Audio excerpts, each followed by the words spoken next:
Hello बच्चों, आप कैसे हैं? सभी लोग अच्छे होंगे, हम समझ रहे हैं। और हमने आपको पिछले लेक्चर में कुछ यूनिट्स एंड डायमेंशन के बारे में बताया था, और हमने आपको डेफिनीशन, यूनिट्स के बारे में और डायमेंशन के बारे में और साइंटिफिक मेथड के बारे में हमने कुछ चर्चा की थी। उसमें हमने देखा था कि जो in order to measure a standard is required, recall कर रहे हैं थोड़ा, इन ऑर्डर टू मेजर किसी फिजिकल क्वांटिटी को जब हम मेजर करते हैं तो स्टैंडर्ड रिक्वायर होता है, जिसको हम क्या कहते हैं, उस स्टैंडर्ड को यूनिट कहते हैं। उसके बाद धीरे धीरे हमने देखा था कि जो फंडामेंटल क्वांटिटी, हम बेसिक यूनिट्स जो इंडिपेंडेंट और ऑब्सोल्यूट हैं, उनको हमने MLT से लिया था, मास, लेंथ एंड टाइम। और उसके विभिन्न प्रकार के हमने अलग अलग सिस्टम में उसको हमने एक्सप्रेस किया था। और उसके बाद वर्ल्ड वाइड में अगर ज़रूरत पड़ने लगे कि नहीं, मान लीजिए आप यहाँ पे तो हम कुछ मान लीजिए मीटर में मेजर कर लेते हैं, कहीं पे ब्रिटिश सिस्टम में जहाँ पे फुट, कहीं पे फ्रेंच सिस्टम है, तो अलग अलग सिस्टम में क्या किया गया, अलग अलग तरह से फिजिकल क्वांटिटी को एक्सप्रेस किया गया। उसके बाद हमने क्या किया, एक्सटेंडेड फॉर्म में एक इंटरनेशनल यूनिट ऑफ सिस्टम जो आया, जिसे SI सिस्टम कहा गया, उसमें हमने 7 बेस क्वांटिटी के बारे में हमने स्टडी किया। उसके बाद हमने जब देखा कि अब जब ये सारे इंडिपेंडेंट क्वांटिटी या फंडामेंटल यूनिट या ऑब्सोल्यूट फिजिकल क्वांटिटी कहें, वो जब मिल गया इंडिपेंडेंट, इनका आप एक कॉम्बिनेशन या परमुटेशन कहिए, उनको मिला करके, मिक्स करके, अगर हमें ज़रूरत हुआ फिजिक्स में किसी भी फिजिकल क्वांटिटी को एक्सप्रेस करने के लिए, तो हमें इन पे डिपेंडेंट रहना पड़ा। इसलिए हमने एक ड्राइव्ड फिजिकल क्वांटिटी के बारे में डिस्कशन हमारा आसानी हो गया। समझ रहे हैं बच्चों?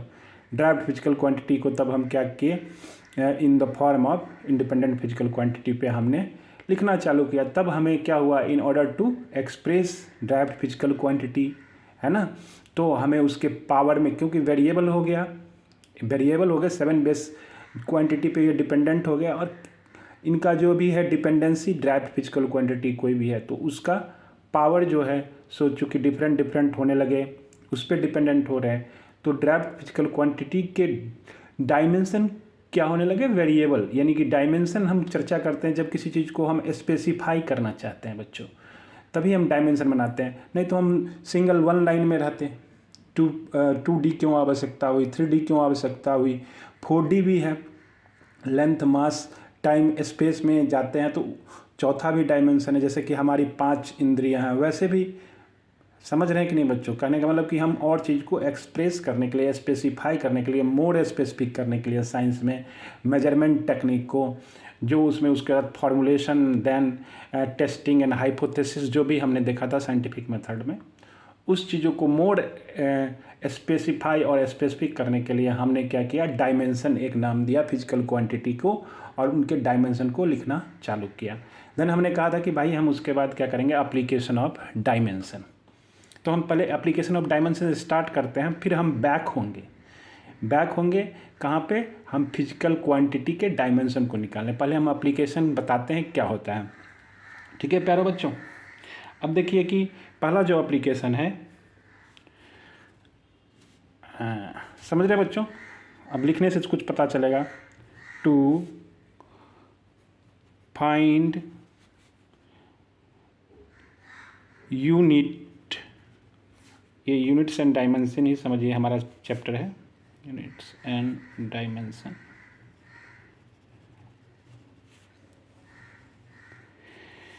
To find unit of physical quantity. देखिए डायमेंशन की क्यों यहाँ पे एप्लीकेशन, यहाँ पे हम समझेंगे क्यों डायमेंशन की ज़रूरत है। तो हम थोड़ा पहले एप्लीकेशन देखते हैं, उसमें क्या हमें परेशानी आ रहा है। To find unit of physical quantity in a given system, ठीक है।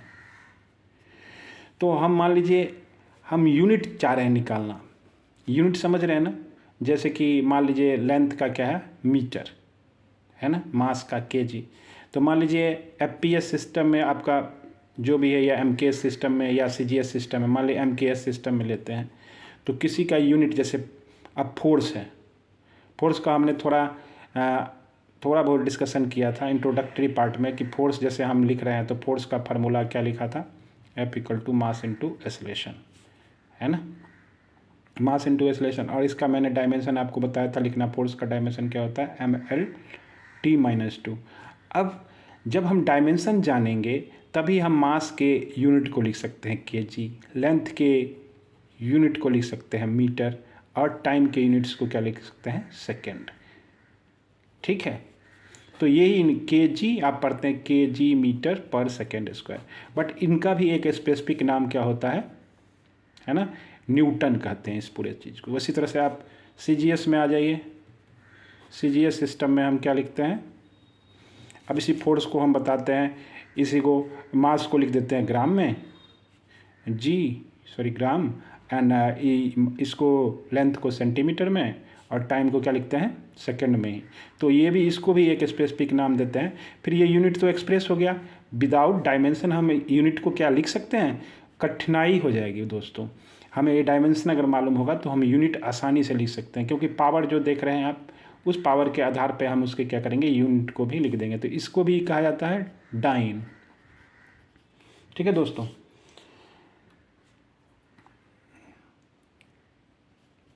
समझ रहे हैं। तो कहने का मतलब किसी भी यूनिट, जैसे उसी तरह से वर्क का लिखेंगे तो उसमें हम डायमेंशन अगर मालूम है तो हम उसके यूनिट को एक्सप्रेस कर सकते हैं, समझ रहे हैं। तो ये एक पहला एप्लीकेशन हो गया। दूसरा एप्लीकेशन है कि टू कन्वर्ट फिजिकल क्वांटिटी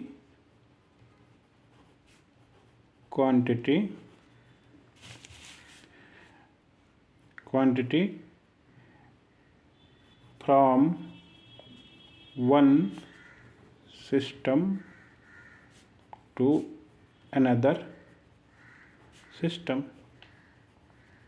देखिए इसमें कैसे डायमेंशन की जरूरत पड़ेगी, यहाँ तो समझ में आया डायमेंशन की क्यों जरूरत पड़ रही है, क्योंकि डायमेंशन मालूम है तभी तो हम यूनिट लिख सकते हैं, समझ रहे हैं ना। हम अब डायमेंशन अभी बहुत सारे फिजिकल क्वांटिटी को ड्राइव करेंगे और उसके आपको देंगे भी करने के लिए कुछ फिजिकल, तभी आपको कॉन्सेप्ट आएगा। टू एप्लीकेशन, हम एप्लीकेशन डायरेक्ट पहले बाद में लेंगे, पहले हम डिडक्टिव कर रहे हैं, पहले आपको एक फार्मूला दे रहे हैं, उसके आधार पे हम उसके एग्जाम्पल को डिस्क्राइब करेंगे डिडक्टिव प्रोसेस के द्वारा, समझ रहे हैं कि नहीं। पहले आपको हम एप्लीकेशन दे रहे हैं कि एप्लीकेशन कैसे करेंगे, उसके आधार पे हम चाहेंगे कि आपको डायमेंशन के बारे में हम निकालना बताएं, ठीक है। वैसे तो उस दिन आपको थोड़ा बहुत बता दिया था। To convert physical quantity from one system to another system. अब देखिए यहाँ पे क्या इसमें परेशानी आएगी, विदाउट डायमेंशन हम नहीं जाने रहेंगे तो क्या दिक्कत आएगी।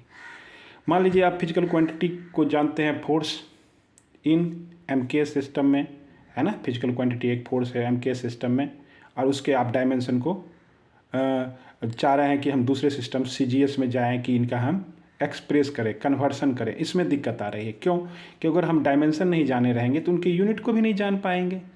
और इन ऑर्डर टू, देखिए आप इन किसी चीज़ को मेजर करें, physical quantity, in order to measurement of physical quantity हम क्या देखते हैं, किसी भी फिजिकल क्वांटिटी को मेजर करते हैं तो उसमें देखेंगे कि आप न्यूमेरिकल वैल्यू एंड यूनिट लेंगे, वो क्या होगा, कांस्टेंट आएगा। ये देखिए कैसे, मान लीजिए आप एमकेएस सिस्टम में लिए, एमकेएस सिस्टम में लिए क्या आ गया, केजी, है ना, मीटर पर सेकेंड स्क्वायर, न्यूटन, ऐसे ही लिखेंगे ना, एक न्यूटन को ऐसे लिखेंगे, ये डिफिनीशन न्यूटन का है। और एक डाइन को क्या लिखेंगे, डाइन को लिखेंगे 1 ग्राम सेंटीमीटर पर सेकेंड स्क्वायर। अब देखिए ये तो हम डायमेंशन के आधार पे ये चीज़ हम लिख लेंगे, अभी आपने डिस्कशन किया है, मगर इसमें क्या होता है कि ये हमेशा क्या होता है, NU इक्वल टू कॉन्स्टेंट, कैसे इसको ड्राइव करेंगे, देखिए N1U1 इक्वल टू N2U2 कैसे आएगा, हम डायमेंशन के आधार पे इसको चीज़ डिस्कस कर सकते हैं। देखिए आपका न्यूमेरिकल वैल्यू वहाँ पे केजी का क्या लिखेंगे, 10⁻³ ग्राम लिख देंगे, है ना। मीटर को क्या लिख देंगे, सेंटीमीटर लिख देंगे, और सेकंड को क्या लिखेंगे, सेकंड स्क्वायर। ठीक है दोस्तों, तो आप 1 न्यूटन को ऐसे लिखेंगे, और उसी तरह से ग्राम में, इसी तरह से ग्राम में लिखेंगे 1 ग्राम, है ना। तो ये आपका डायन में हो गया। इसका न्यूमेरिकल वैल्यू अगर हमें मालूम होगा, ठीक है, तो ये क्या हो गया, एक तरह से 10⁵ ग्राम सेंटीमीटर, है ना, सेकंड स्क्वायर। अब देखिए कंपेयर करिए, 10⁵ ये क्या है, ये क्या है आपका CGS, ये आपका क्या है, अभी ये क्या हो गया, यहाँ तक क्या हो गया आपका CGS, है ना। तो यानी 1 न्यूटन जैसे आपका कोई चीज़ है, 1 न्यूटन इक्वल टू 10⁵ डाइन। ठीक है, तो मगर आप देखेंगे कि आपको अगर मालूम है 1 न्यूटन का वैल्यू, तो यहाँ पे लिख देंगे आप 10⁵ ठीक है। 1 न्यूटन का वैल्यू क्या होता है, दोनों चीज़ को आप कंपेयर इक्वल करना चाह रहे हैं, तो 1 न्यूटन के जगह पे क्या आएगा, 10⁻, है ना, N1U1 इक्वल टू N2U2 से आप यहाँ से आप देखेंगे इसका हम, है ना। तो इस चीज़ के अंडरस्टैंड करने के लिए, हम इस चीज़ को समझने के लिए हमें क्या करना पड़ता है कि हम कन्वर्शन तो कर दिए, मगर हमें ये चीज़ समझने के लिए हमें क्या करना पड़ेगा, अभी हम न्यूमेरिकल वैल्यू एंड यूनिट, ये भी जो भी ये चूँकि न्यूमेरिकल है, वैल्यू है और यूनिट है, उस चीज़ को अगर आप गुना भी करेंगे किसी भी फिजिकल क्वांटिटी का, तो वो कांस्टेंट आएगा। और इस फार्मूला के बारे में, इस चीज़ के बारे में हम बहुत सारा कन्वर्शन करेंगे। ठीक है दोस्तों, तो अब तीसरा भी एप्लीकेशन है, इनके एप्लीकेशन के बिहाफ पे कि डायमेंशन का करेक्टनेस, है ना। तो मगर हम आज यहीं तक डिस्कशन करेंगे कि इक्वेशन को चेक करते हैं कि डायमेंशनली करेक्ट है कि नहीं, है ना। बट ये नहीं, प्रूव नहीं करते हैं किसी भी फिजिकल, जो भी फिजिक्स में फार्मूला है हम उसको प्रूव नहीं कर सकते हैं। जैसे टाइम पीरियड का 2π√L/g है, जो भी है फार्मूला, F = G(m1 m2/r²) है, इस फार्मूला को नहीं कर सकते हैं। बट उसमें जो कांस्टेंट है, जैसे कैपिटल G है, या F = K(Q1 Q2/r²) K है, तो इन कांस्टेंट को हम क्या करेंगे, उनके डायमेंशन को बस निकाल सकते हैं, उनके बारे में हम डायमेंशनली नॉलेज ले सकते हैं कि वो जैसे कोई फिजिकल क्वांटिटी है दूसरे फिजिकल क्वांटिटी पे कैसे डिपेंडेंट है, उनके रिलेशन को हम पहचान सकते हैं। बट हम ये नहीं कर सकते कि इस फार्मूला को कैसे ड्राइव किया गया मैथमेटिकली। तो डायमेंशन का एप्लीकेशन भी है और उसके कुछ लिमिटेशन भी है, तो वो हम बाद में जानेंगे दोस्तों। हम इसके बारे में फिर आएंगे, पहले हम कुछ डायमेंशन निकाल लेते हैं, तभी हम इस पे मेन फोकस करेंगे, क्योंकि इस पे से कुछ स्कूल एग्ज़ाम में कुछ क्वेश्चन आते हैं। ठीक है दोस्तों, तो हम मोर इसको स्पेसिफाई करेंगे। पहले हम डायमेंशन निकालना सीखते हैं, क्योंकि बहुत सारे हमें फिजिकल क्वांटिटी मिलेंगे जो कि आपको निकालने में दिक्कत आएगी। ठीक है दोस्तों, तो हम पहले आपको ये बता दिए हैं वैसे, हाँ, उसके बाद हम जाते हैं इस पे। ठीक है, चलिए स्टार्ट करें। तो देखिए, dimension of physical quantity, dimension of physical quantity, तभी तो हम इनके यूनिट के बारे में एक्सप्रेशन ला पाएंगे। तो फिजिकल क्वांटिटी के जब डायमेंशन जान लेंगे तो हम उनके यूनिट को लिख सकते हैं, तब उसका हम एप्लीकेशन कर पाएंगे। समझ रहे हैं दोस्तों, इसलिए हम डायमेंशन को जानना ज़रूरी है।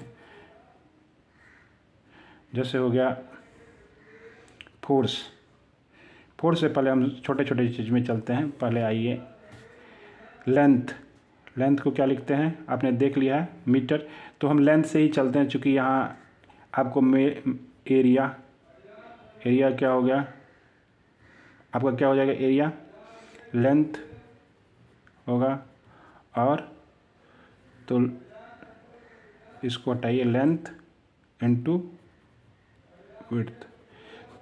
तो लेंथ का भी क्या है, मेजर करेंगे, तो एरिया का फार्मूला हो गया। तो किसी भी को डायमेंशन को लिखने के लिए दोस्तों हमें फार्मूला जानना ज़रूरी है।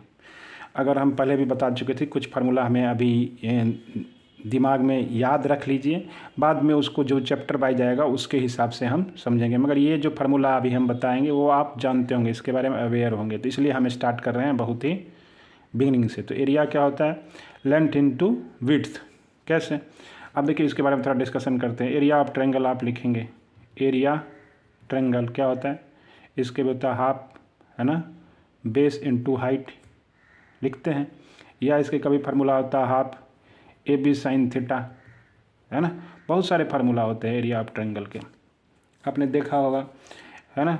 √3/4 ए स्क्वायर, ये इक्विलेटरल ट्रायंगल में होते हैं, है ना। तो इसमें सारे कुछ में देखेंगे, या area of square A square होता है। तो सारे चीज़ होंगे लेंथ विड्थ, जो लेंथ विड्थ तो नहीं कहेंगे, मतलब दो साइड के लेंथ के प्रोडक्ट में आएंगे ही। तो कहने का मतलब इस फार्मूला को कोई एक ही फार्मूला, जैसे आप लेंथ इनटू विड्थ, हम सर्टेन रेक्टेंगल या जो भी है आप कहेंगे, उसमें हम चर्चा करते हैं। तो ये चीज़ आप बहुत सारी चीज़ जानते हैं। तो एरिया का क्या लिखेंगे, उसी तरह से आप सारी चीज़ के फार्मूला को जो भी देखेंगे उनका डायमेंशन क्या होगा, एल MLT में हम अभी डिस्कस करते हैं दोस्तों। M यहाँ पे क्या है, 0 डायमेंशन। L क्या है, L इंटू एल क्या हो जाएगा, 2 बार है L, इसका भी L, इसका भी, विड्थ भी लेंथ में मापेंगे, इसको भी लेंथ तो लेंथ ही है, तो L इंटू एल क्या हो जाएगा, L स्क्वायर, और T क्या है, 0। तो एरिया का डायमेंशन क्या हो गया, डायमेंशन D ऑफ एरिया। ठीक है दोस्तों।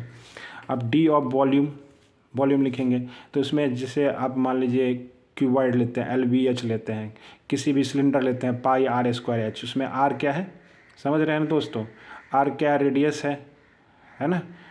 बेस का जैसे कोण लेंगे ऐसे, है ना, तो कोण लेंगे तो 4/3 πr²h हो जाएगा, सिलेंडर लेंगे तो πr²h हो जाएगा, जो भी है। तो दोस्तों अब उससे नहीं मतलब है, इसमें क्या होगा, इसमें हम क्यूबॉइड ही लेके length width and height, formula तो यही होगा LBH, ऐसे ही कहते हैं। लेंथ बेस, मान लीजिए जो भी क्वाड्रिलेटरल होगा और उसका कुछ हाइट होगा, उसको मल्टीप्लाई करके जो भी आएगा, या LBH साइन थीटा भी जो भी होगा उस तरह का। तो उस हिसाब से हम लिखेंगे।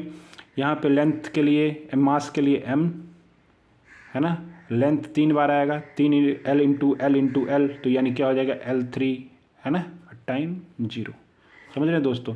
तो हम डायमेंशन ऑफ B कहेंगे, ऐसे कहेंगे, डायमेंशन ऑफ B M में 0 है, L में 3 है, T में 0 है। तो डायमेंशन ऑफ B हम डायरेक्ट ऐसे नहीं लिख देंगे, सिर्फ L3। अगर कोई आपसे पूछेगा तो आपको ये चीज़ बोलना और एक जानना अलग चीज़ होता है। आपको अगर ऐसे एक्सप्रेस करेंगे, M में 0 है, T में 0 है, L में 3 है, अब भी ये भी कह दीजिएगा कि केल्विन में 0 है, एम्पियर में भी 0 है, हम ये लिखे नहीं हैं, मगर अगर आप ऐसे एक्सप्रेस करते हैं तो आपको बोलना क्या पड़ेगा, M में 0, T में 0, L में 3, तभी आपको वो सामने वाला समझेगा कि हाँ कुछ इसको स्पेसिफिक नॉलेज है। ठीक है, जो चीज़ दिखता है उसके बारे में तो आपको समझना चाहिए ना। ये तो आप, ये दिख रहा है कि यहाँ M0 T0 लिखा, डायरेक्टली आप L का 3 बोल देंगे तो ये तो सही नहीं है ना। समझ रहे हैं बच्चों। तो अब ये वॉल्यूम हो गया। उसके बाद हम आ जाते हैं मेजरमेंट इन। सबसे पहले जो स्टार्ट करते हैं, आप पढ़े होंगे सबसे पहले स्पीड। स्पीड क्या होता है, टोटल डिस्टेंस ट्रेवल, डिस्टेंस का तो L ही होगा, है ना, डिस्प्लेसमेंट का L ही होगा। ये चीज़ नहीं कर रहे हैं, हम लिख नहीं रहे हैं, हम यहाँ स्पीड से पा रहे हैं। Total distance by total time taken, है ना, टोटल टाइम टेकन। ये फार्मूला है दोस्तों, फार्मूला तो जानेंगे, बिना जाने डायमेंशन नहीं लिख सकते हैं। इसलिए आप जो भी है फार्मूला तो आपको कम से कम रिमाइंड करना पड़ेगा या उसको याद कर लीजिए। और जहाँ तक समझने की बात है तो चैप्टर वाइज हम समझेंगे, चिंता मत करिए, हम समझाने का पूरा कोशिश करेंगे। और आप लोग को ऐसा इसी चैप्टर में आप देखेंगे कि आपके अंदर में कॉन्फिडेंस, उत्साह आएगा। ठीक है, तो टोटल डिस्टेंस क्या हो जाएगा, टोटल डिस्टेंस तो लेंथ में ही आएगा, जिसका M हो जाएगा। M में पहले 0 लिखिए, है ना, और डिस्टेंस को लेंथ में मापेंगे, L में 1 होगा, और नीचे में टाइम को T नीचे आएगा, T का पावर ऊपर जाएगा तो T का पावर -1। तो स्पीड का डायमेंशन क्या होगा, dimension D of speed. Speed कैसे लिखें, ऐसे V, है ना, V से बताते हैं। आप देखना बच्चों की इसमें स्पीड और वेलोसिटी में थोड़ा हम बताएंगे। अब 9th में पढ़े होंगे कि वेक्टर होता है कि स्केलर क्वांटिटी होता है। तो इसमें दोनों का, अब यहाँ पे डायमेंशन जो है उसमें न्यूमेरिकल वैल्यू मेजर क्या करते हैं, डायमेंशन में न्यूमेरिकल वैल्यू एंड यूनिट, उसमें डायरेक्शन के नहीं चर्चा करते, इसलिए कोई मतलब नहीं है। ठीक है, dimension of two physical quantity क्या हो सकता है, सेम हो सकता है, पर dimension each physical quantity unique आएगा, पर dimension of two physical quantity क्या हो सकता है, सेम आ सकता है। तो ये क्या हो गया आपका, डायमेंशन ऑफ स्पीड क्या हो गया, मास में 0, लेंथ में 1, टी में -1, ठीक है। अब डायमेंशन उसी तरह से वेलोसिटी है ना, वेलोसिटी अगर कहेंगे ऐसे लिखिए, तो डायमेंशन ऑफ वेलोसिटी हम लिखना नहीं चाहिए, वेलोसिटी ब्रैकेट में लिखना चाहिए। तो इसमें भी क्या आ जाएगा देखना, क्योंकि rate of change of displacement होता है ना। तो rate of change of displacement को क्या सकता है, रेट मतलब कि मेजर कर रहे हैं इन रिस्पेक्ट ऑफ टाइम। तो ये भी यहाँ पे अगर इसको t टेंस टू 0 कर देंगे तो एक होता है इंस्टेंटेनियस वेलोसिटी, या इसको लिखते हैं ds/dt, ठीक है। ये बहुत डिफरेंशियल फॉर्म में हो जाता है ये चेंज अगर डेल्टा टी बहुत ही कम समय के लिए है, ठीक है। तो यहाँ पे क्या हो जाएगा, उसी तरह से m में 0, क्योंकि m का टर्म है नहीं, और लेंथ में l हो जाएगा, और टाइम में क्योंकि नीचे t है तो t के पावर -1, समझ रहे हैं। तो एक चीज़ यहाँ पे गौर करने वाली बात है कि आप इसी तरह से देखेंगे बहुत सारे फिजिकल क्वांटिटी हैं जिनके डायमेंशन क्या है, सेम आएंगे, है ना। देखिए स्पीड के बाद आ जाइए एसलेशन, है ना। एसलेशन भी क्या होंगे, वेक्टर होंगे, तो फिर भी हम उसके वेक्टर के बारे में चर्चा नहीं करें, हम नहीं करेंगे, ठीक है दोस्तों। आपको बता दे रहे हैं वैसे कि कंफ्यूज ना हो यहाँ पे बी से, इसलिए मैंने वेक्टर का चर्चा है, जो कन्फ्यूजन आ जाए, है ना, वेक्टर आपने पढ़ा नहीं है ना, इस तरह का कुछ होना नहीं चाहिए। अब यहाँ पे क्या हो जाएगा, इसको भी यहाँ डायरेक्ट हम करते हैं डेल्टा b/, है ना, डेल्टा t, है ना, डेल्टा t यहाँ पे टेंडिंग टू अगर 0 कर देंगे तो इसको क्या लिखेंगे, है ना, dB/dt। अब वेलोसिटी को यहाँ पे ds/dt लिखा है, तो यानी क्या होगा, d² s/dt²। कहने का मतलब आपको स्पीड है, ये दो नहीं है यहाँ पे स्पीड, समझ रहे हैं, ये अलग चीज़ है। d² s/dt जो हो गया आपका एसलेशन है, समझ रहे हैं, 2 बार डिफ्रेंशिएशन कर रहे हैं, है ना। जो भी अगर डिस्प्लेसमेंट है in terms of A with respect to time, है ना, यहाँ टी है, इसका मतलब है, ठीक है।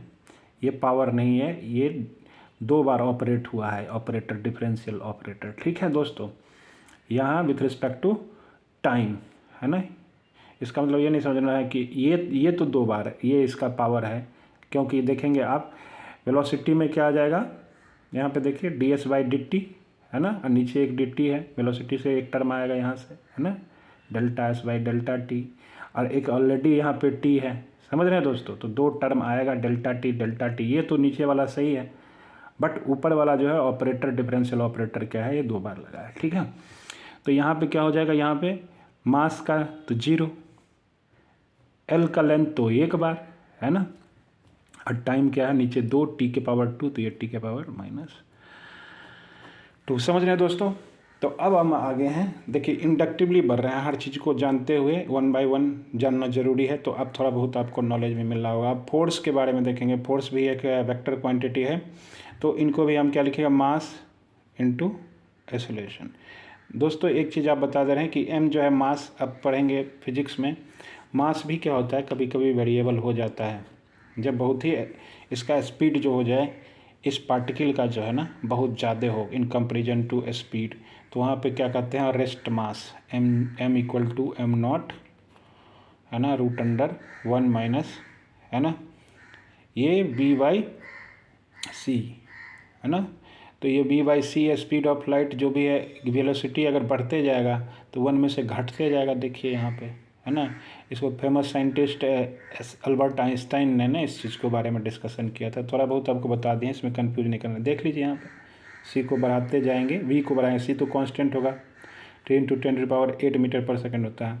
तो स्पीड जो होता है ना, अगर बढ़ाएंगे तो इसमें कुछ आएगा वैल्यू, ये वैल्यू इसमें से घटते जाएगा, तो ऊपर का जो नीचे अगर क्वांटिटी कुछ है इसमें घट करके, तो इनका जो है मास जो होगा ये m0 रेस्ट मास, रेस्ट में कोई बॉडी है ना, चेंजिंग आ रहा है। यहीं पे अगर बहुत ही कम होगा, मार्जिनल होगा, तो क्या होगा, 0, क्योंकि बहुत ज़्यादा है इसके बारे में, तो ये तो सेम हो जाएगा, m = m0।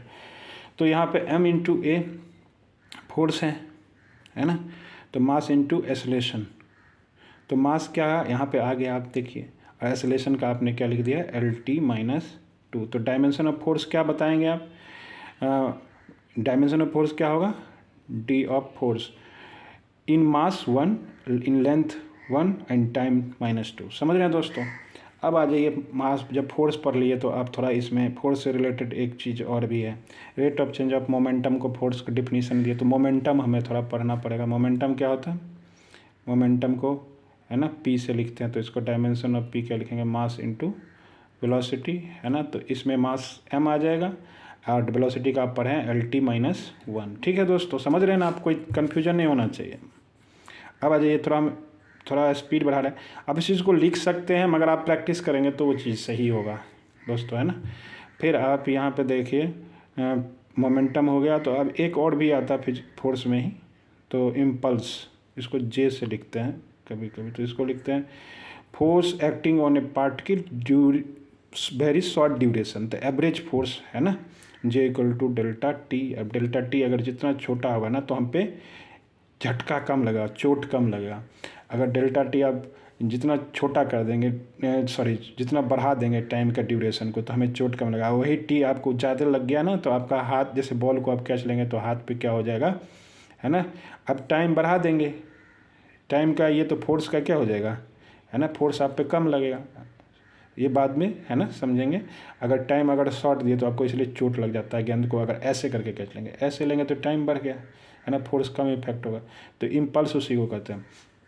Impulse F equal to F का आप जान ही रहे हैं डायमेंशन MLT-2। फोर्स का आप देखेंगे बहुत ही यूज होगा, आप इसलिए इसको याद रख लीजिए। बार बार इसका कन्फ्यूजन होगा या फिर ड्राइव करेंगे एग्जाम में तो ये दिक्कत हो जाएगी, है ना। तो कुछ चीज़ें हैं जिसको आपको याद रखना पड़ता है, जैसे LT-1 तो सब मालूम है, मगर फोर्स में लोग कन्फ्यूज हो जाते हैं। ठीक है, तो इसमें अब ये टाइम है तो ये क्या हो जाएंगे, ML और T एक पावर और -2 पावर ऐड हो करके -1 पावर हो गया। ठीक है दोस्तों, ओके। अब आ जाते हैं हम फोर्स का, समझ गए। तो फोर्स के डायमेंशन के बाद आ जाती है वर्क। वर्क क्या होता है? Force along the displacement, force into dot लिखते हैं, है ना, डिस्प्लेसमेंट, तो इसको S लिखते हैं, तो इसको लिखते हैं हम शॉर्ट में FS cos थीटा।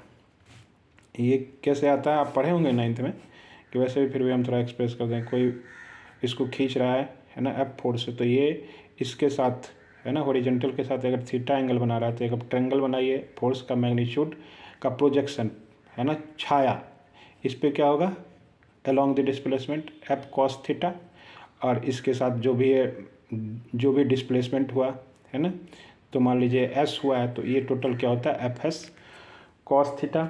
यहाँ पे देखिए दोस्तों, हमने डिस्कस किया था कि cos थीटा क्या आएगा, एक न्यूमेरिकल वैल्यू आएगा। ये क्या होता है, डायमेंशन लेस, क्या होता है, डायमेंशन लेस।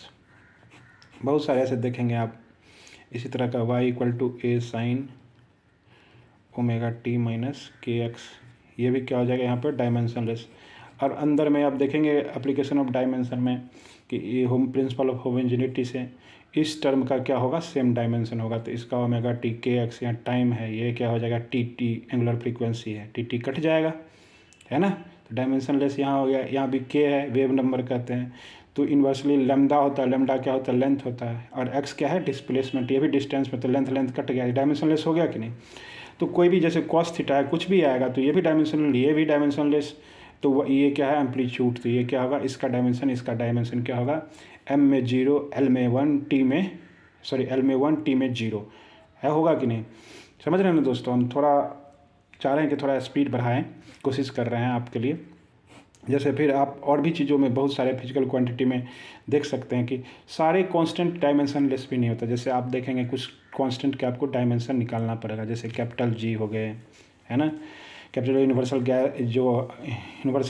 कांस्टेंट ग्रेविटेशन में आता है। फिर आइडियल गैस कांस्टेंट में एक आता है R, फिर या बोल्जमैन कांस्टेंट आता है। ठीक है दोस्तों, तो वो सारे हम डायमेंशन निकालेंगे नहीं, मगर आपको दे देंगे निकालने के लिए। आपसे अगर नहीं निकलेगा तो हम उसको डिस्कशन भी करेंगे। ठीक है दोस्तों, तो वैसे हम अभी कोशिश करते हैं जितना हो सके, है ना, क्योंकि हमें थोड़ा पहुंचना है। अब आ जाइए, वर्क का हो गया डायमेंशन आपका। उसी तरह से आप लीनियर में तो पढ़ लिया, आप एक एंगुलर चीज़ों में पढ़ते हैं, मतलब एंगुलर डिस्प्लेसमेंट है, कोई ऐसे बॉडी एंगुलर मोशन करे, मान लीजिए ये है ना, ठीक है। तो इसमें क्या होगा, थीटा इसका डिस्प्लेसमेंट, तो थीटा क्या हमने पता डायमेंशन लेस होता है। तो इसमें क्या होगा, एक एंगुलर वेलोसिटी आएगा, लीनियर वेलोसिटी में आपने पढ़ा होगा 9th क्लास में, क्या होता है omega equal to B perpendicular by R, या B equal to omega R पढ़ा होगा। तो इसका तो आप लीनियर में जान लिए हैं, वेलोसिटी का डायमेंशन एम में 0 है ना, एल में 1, टी में -1, और नीचे क्या है एल लेंथ, तो एल एल क्या हो गया कैंसिल हो गया। तो यानी कहने का मतलब एम में 0, एल में 0 और टी में -1, या इसको एंगुलर फ्रीक्वेंसी भी कहते हैं ना। ओमेगा का रिलेशन क्या होता है, ओमेगा इक्वल टू 2/2 और ये क्या है कांस्टेंट है, समझ रहे हैं दोस्तों। तो यानी ऊपर जाएगा तो टी के पावर -1 हो जाएगा, समझ रहे हैं ना।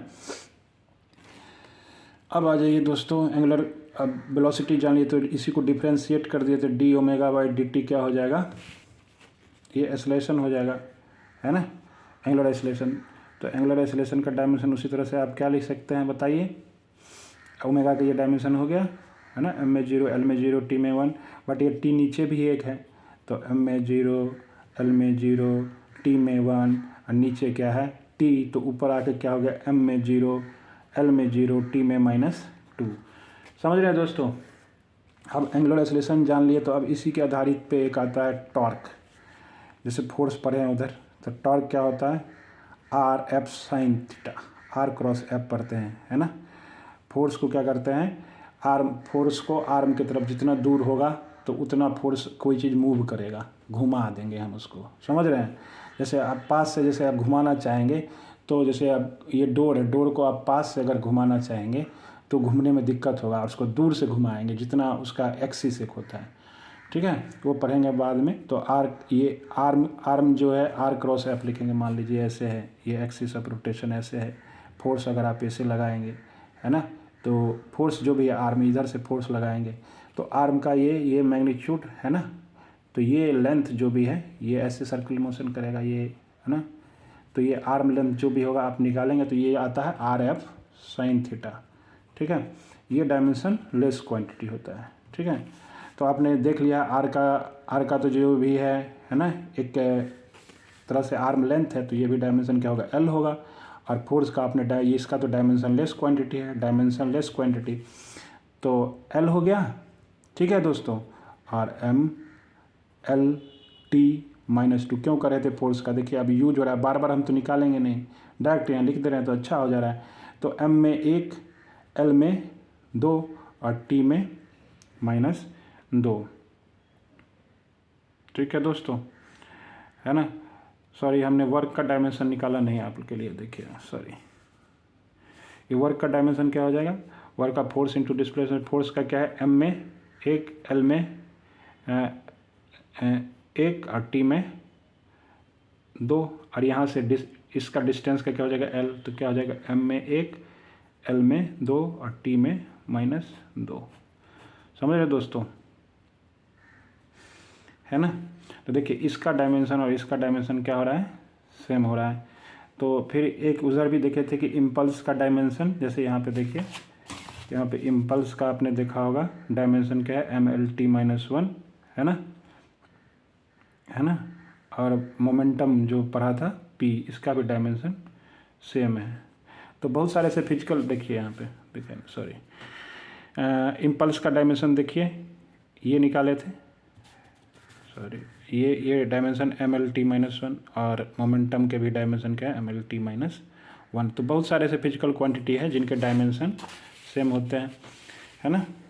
तो ये भी लिमिटेशन में आ जाता है, आप देखेंगे कि ये लिमिटेशन में फिजिकल क्वांटिटी के लिमिटेशन में आता है, क्योंकि हम उसके बारे में एक डायमेंशन से एक करेक्ट आइडिया नहीं ले सकते कि कौन सा फिजिकल क्वांटिटी है एक्चुअली में, किसका ये डायमेंशन है। अगर डायमेंशन मुझे लिखा हुआ मिल गया तो, है ना।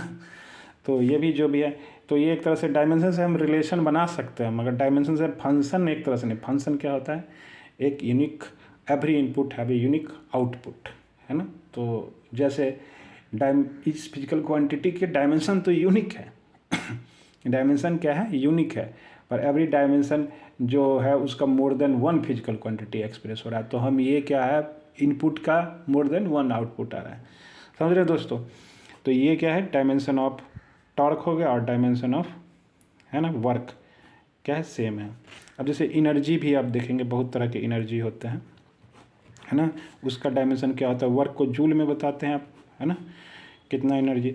तो जो भी है, बहुत सारे एनर्जी है, kinetic energy, potential energy, gravitational energy, gravitational potential energy, gravitational kinetic energy, elastic potential, elastic kinetic energy, जो भी है, total energy of A system, frictional force में भी आप पढ़ते हैं कि उसमें फ्रिक्शनल एनर्जी को डिस्टर्ब पे, हीट है, और जो भी है सभी के क्या होंगे, सेम डायमेंशन होंगे, ठीक है। तो आपको आ सकता है ऑप्शन में कि which one of the following are dimension of दी, एक दे देगा, मान लीजिए आपको which is the which physical quantity can express by this dimension, है ना, एंड दिस डायमेंशन। तो आपको अगर ऑप्शन में दे देगा कि मान लीजिए वर्क दे दिया, फिर एनर्जी दे दिया, या इलास्टिक पोटेंशियल एनर्जी, कुछ भी ऑप्शन में चार पाँच ऑप्शन मतलब, तो उसमें मल्टीपल चॉइस में चारों ऑप्शन आ जाएगा, है ना। टॉर्क दे दिया, समझ रहे हैं ना दोस्तों। चलिए अब आ जाइए आप अल्फा, ये एंगुलर एक्सेलरेशन पढ़ लिए और टॉर्क पढ़ लिए फोर्स के कंपेरिजन में। अब एक होता है जैसे मास, अब अपने एंगुलर मोमेंटम भी होना चाहिए, जैसे लीनियर मोमेंटम हुआ था, तो एंगुलर मोमेंटम क्या होता है ना, एल से बताते हैं, डायमेंशन ऑफ एल, इसको क्या लिखते हैं, mvr, है ना। तो मास हो गया एल, वेलोसिटी का lt -1, और आर क्या हो गया एल, तो देखिए, ठीक है, सॉरी मास m, ठीक है। तो ये क्या हो गया, ये डायमेंशन क्या हो गया, ml2t-1, समझ रहे हैं दोस्तों। तो ये डायमेंशन ऑफ क्या हो गया, एंगुलर मोमेंटम। उसी तरह से एक मोमेंट ऑफ इनर्शिया होता है, डायमेंशन ऑफ, है ना, मोमेंट ऑफ इनर्शिया, इसको आई से बताते हैं, है ना। तो mass moment of inertia R square, है ना, मास का मोमेंट, है ना, तो इसको बताते हैं एम आर स्क्वायर। इसके डायमेंशन को लिखेंगे m में 1, l में, r तो लेंथ होगा 2 और t में 0, ठीक है दोस्तों। तो यहाँ पे हम कुछ डायमेंशन जैसे निकाल ले रहे हैं, उसके बाद हम कोशिश करते हैं, अब टाइम बहुत हो रहा है क्योंकि वीडियो लंबा हो जाएगा। तो हम जैसे g का डायमेंशन आपको, है ना, निकालिए, जैसे f इक्वल टू आप पढ़ेंगे, ये डायमेंशन आप निकालिएगा, g m1 m2/r², f k/r², ठीक है।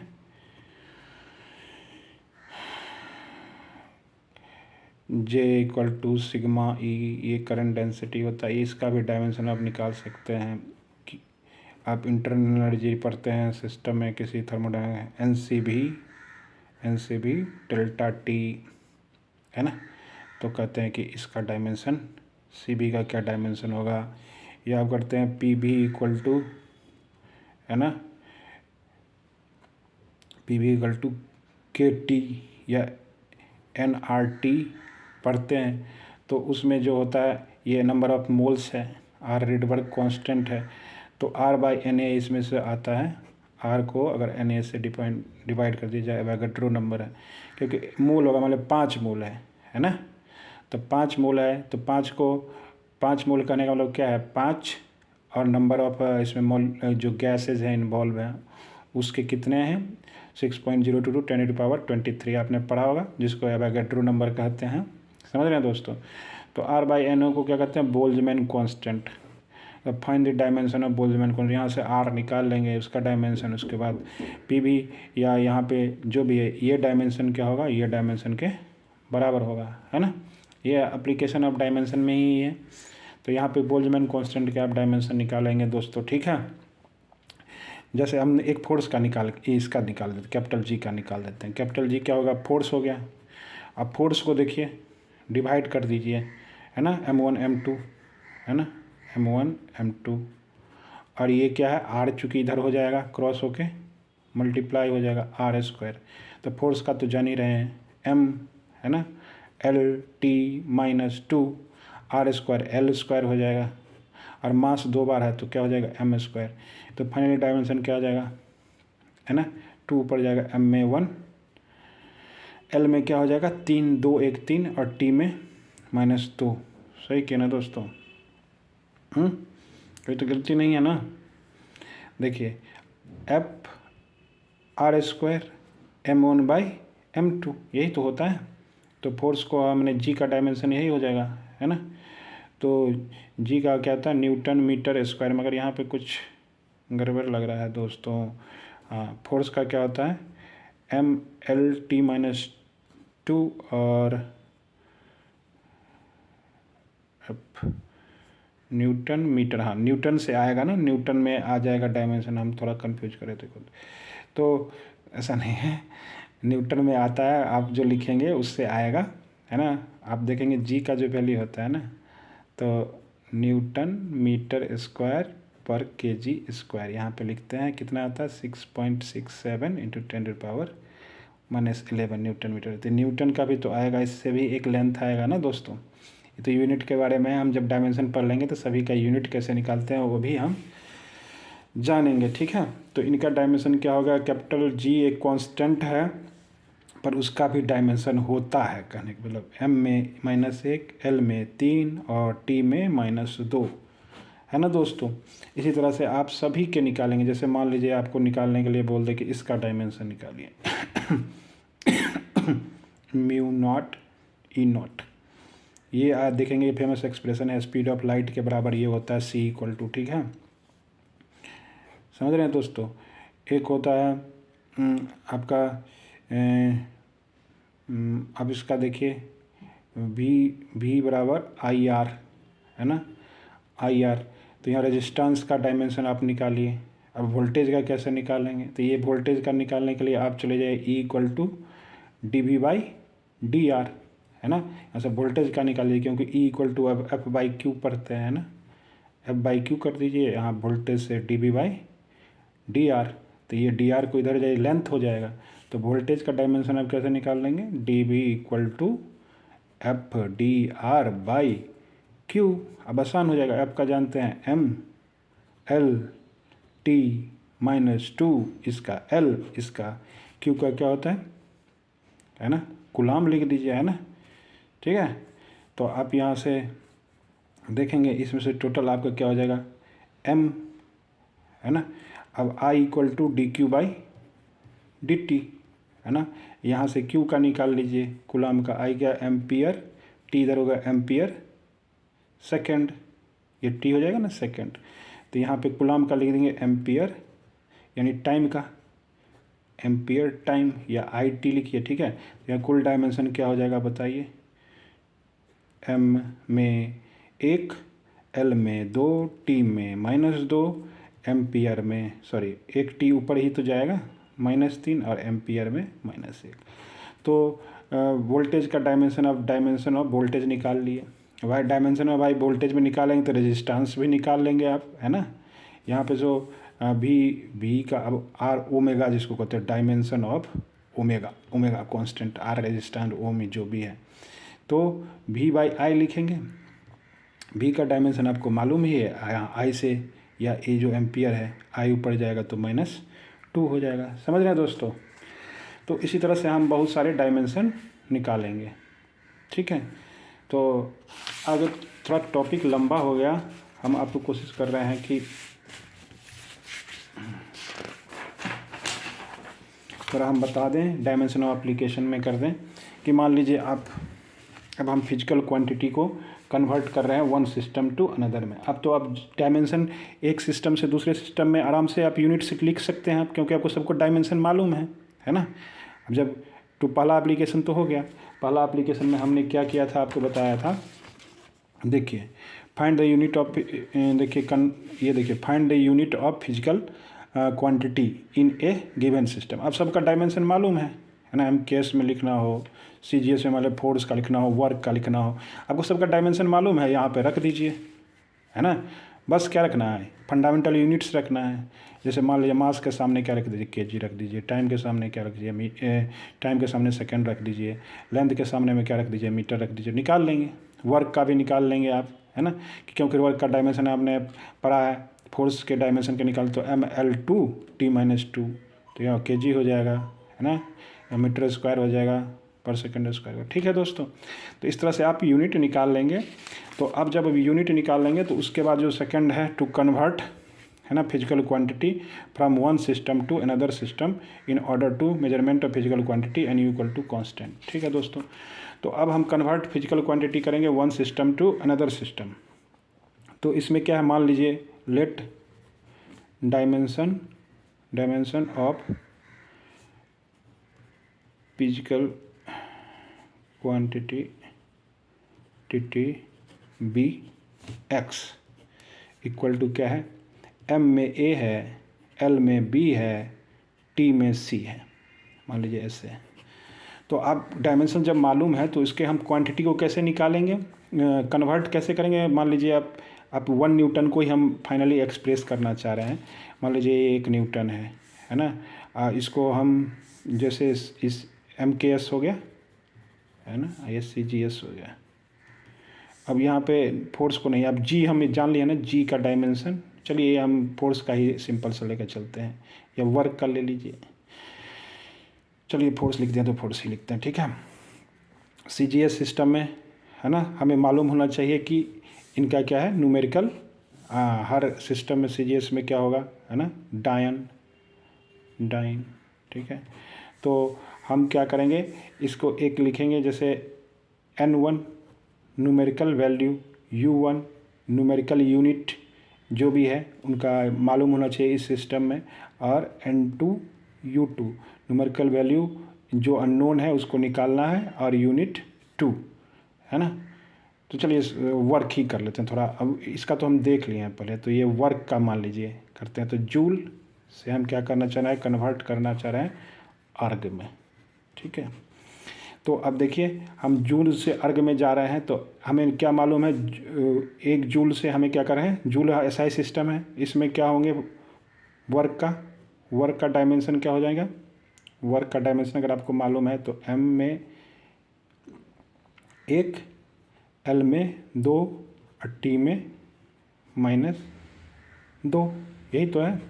डायमेंशन मालूम है तो आप यूनिट लिखना चाह रहे हैं, तो आपको क्या करना पड़ेगा, in order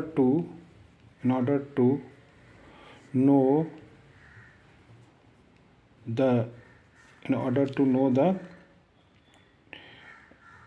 numerical value, है ना, numerical value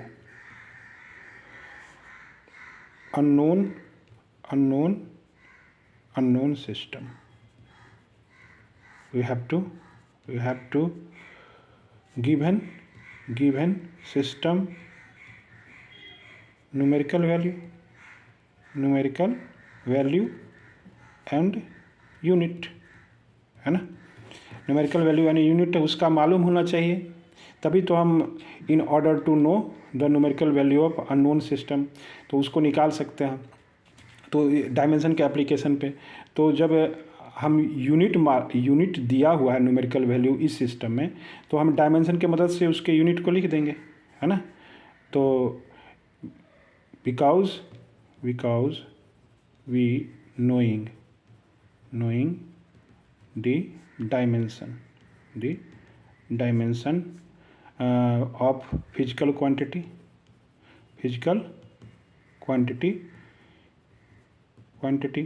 तो मान लो फिजिकल क्वांटिटी का डायमेंशन है, तो उसका न्यूमेरिकल वैल्यू को हम जैसे मान लीजिए U1 है, उसके न्यूमेरिकल वैल्यू को क्या लिख सकते हैं, डायमेंशन मालूम है तो जैसे मास में, है ना, M1 A, लेंथ में L1 B, और टाइम में T1 C, ऐसे लिख सकते हैं। उसी तरह से U2 में भी अगर हमें डायमेंशन मालूम है, चूँकि डायमेंशन क्या है MLT ये मालूम है यहाँ पे A B C, तो यूनिट क्या लिख सकते हैं, M2 A L2 B T2 C लिख सकते हैं ना। हम आपको बताया था कि जैसे फोर्स है तो मास के जगह क्या लिख देते हैं, पावर तो सेम ही रहता है, चेंज नहीं करता है ना। तो डायमेंशन MLT है तो इसके जगह ये न्यूमेरिकल फंडामेंटल क्वांटिटी का जो भी है न्यूमेरिकल यूनिट ये हो गया, इसका न्यूमेरिकल यूनिट ये हो गया, इसका यूनिट, बस पावर जो है, बस इसका जो है यहाँ पे जो लिखने का नीचे में जो है नोटेशन अलग हो गया है, ठीक है। पावर तो सेम है। तो आपका जब मालूम है N1 में मान लीजिए न्यूमेरिकल वैल्यू आपको जैसे यहाँ पे फोर्स में दिया हुआ है ना। आप वर्क में दिया हुआ है, वर्क में आपका दिया हुआ है जूल, तो जूल को 1 जूल को हमने बताया था कि इसको लिखते हैं डायमेंशन के हिसाब से। यूनिट क्या लिखेंगे बताइए? m यानी kg है ना, l यानी मीटर स्क्वायर, और टाइम को क्या लिखेंगे? सेकेंड। ठीक है, तो ये आप लिख सकते हैं कि नहीं। और इसी तरह से CGS सिस्टम में है ना, ग्राम सेंटीमीटर है ना, तो एक में क्या हो जाएगा? m1 के जगह क्या आएगा? kg, l1 के जगह मीटर, सेकंड के जगह क्या आ जाएगा? सेकंड, और इसमें क्या होगा? ग्राम, इसके जगह l2 है ना।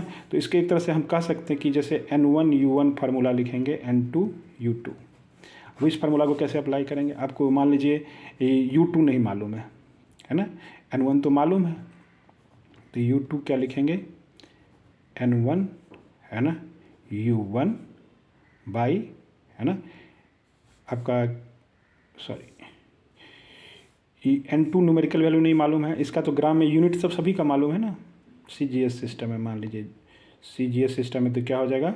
अर्ग लिखेंगे, अर्ग, तो gram centimetre square second square. ठीक है, तो आप यहाँ पे सभी का न्यूमेरिकल वैल्यू हमें मालूम है, जूल है, 1 जूल मालूम है ना।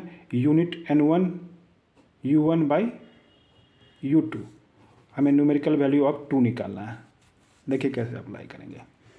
तो n2 को लिखेंगे, इस फार्मूला को अब अभी बैठा देते हैं, m1 बाई m2 है ना, m1 m2 का पावर a, l1 l2, क्योंकि ऊपर में u1 है, l1 l2, नीचे में u2 है, power b n t1 t2 का पावर c। अब देखिए, और यहाँ पे क्या है?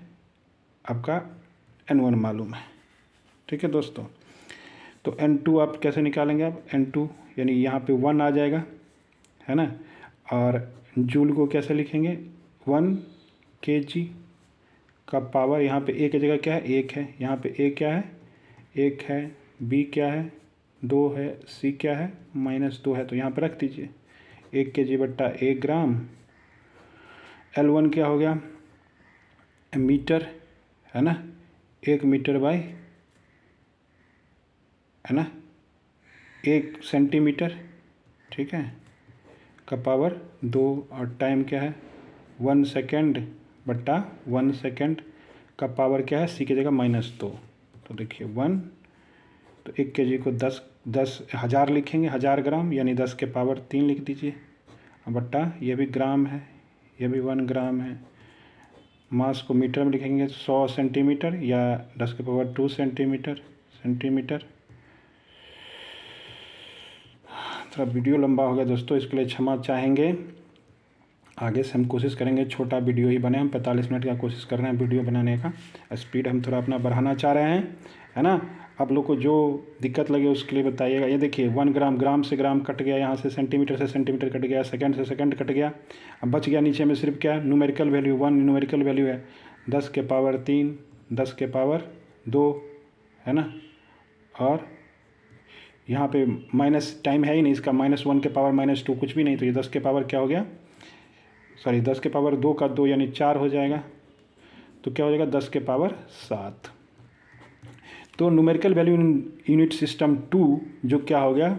न्यूमेरिकल वैल्यू यूनिट सिस्टम 1 के 10 के पावर 7 टाइम्स ज़्यादा है। तो यानी कि आप 1 जूल को क्या लिख सकते हैं? 1 जूल है ना, जूल ले आए आप, यहाँ पे यूनिट ले आए, तो आप यहाँ पे डाइन लिख, जो भी जूल है, तो न्यूमेरिकल वैल्यू इसका क्या होगा? 10⁻7 क्या हो जाएगा? अर्ग, क्योंकि n1 u1 n2 u2 से तो n1 1 है, यहाँ पे n2 क्या आ गया? 10⁻7। तो कहने का लोग conversion of one system to another system. तो दोस्तों, बच्चों, मेरे प्यारे बच्चों, आप लोग को बहुत बहुत इस वीडियो को देखने के लिए धन्यवाद। और हम कोशिश करेंगे कि हम अपने रिदम में थोड़ा मेंटेन रखें। जो भी हो आपको इसके लिए कमेंट करेंगे, अच्छाई बुराई जो भी है उसके बारे में आप लिखेंगे, और जो भी है हम आप कोशिश करेंगे कि नेक्स्ट टाइम में आपको हम क्वेश्चन भी देने का कोशिश करें आपको। जैसे कि मान लीजिए एक होमवर्क है, आप इसको कर लीजिए, है ना। पहले भी मैंने दे दिया कि आप F इक्वल टू के Q1 Q2 by are square, जहाँ पे K क्या है 1/4 पाई इप्सिलॉन नॉट। आप इसका क्या करेंगे, डायमेंशन निकालेंगे। आप G का क्या करेंगे, G का मान लीजिए MKS से CGS में कितना वैल्यू आवा, न्यूमेरिकल वैल्यू कन्वर्सन करेंगे CGS सिस्टम में, आप इसको निकालेंगे, है ना। तो ये 2 चीज़ आप करेंगे, इससे ज़्यादा नहीं कर रहे हैं, है ना। और डायमेंशन ऑफ इप्सिलॉन का अपनी इसको इलेक्ट्रिकल परमिटिविटी कहते हैं, ई इप्सिलॉन लिखते हैं, ई को इलेक्ट्रिक परमिटिविटी, इसका डायमेंशन निकालेंगे। बोल्ट्जमैन कांस्टेंट के डायमेंशन आप के निकालेंगे दोस्तों। तो 3 ही दिया हुआ है, और नेक्स्ट चैप्टर में अधिक से अधिक आपको हम प्रॉब्लम देंगे, और उसका आपको नेक्स्ट चैप्टर में आपको नेक्स्ट लेक्चर में हम उसका सॉल्यूशन भी बताने का कोशिश करेंगे। और आपके जो भी अगर कमेंट आएंगे तो उसको भी हम, जो बैड होगा उसको सुधार करेंगे, जो अच्छा होगा तो और अच्छा हम करने की कोशिश करेंगे। Thank you for watching.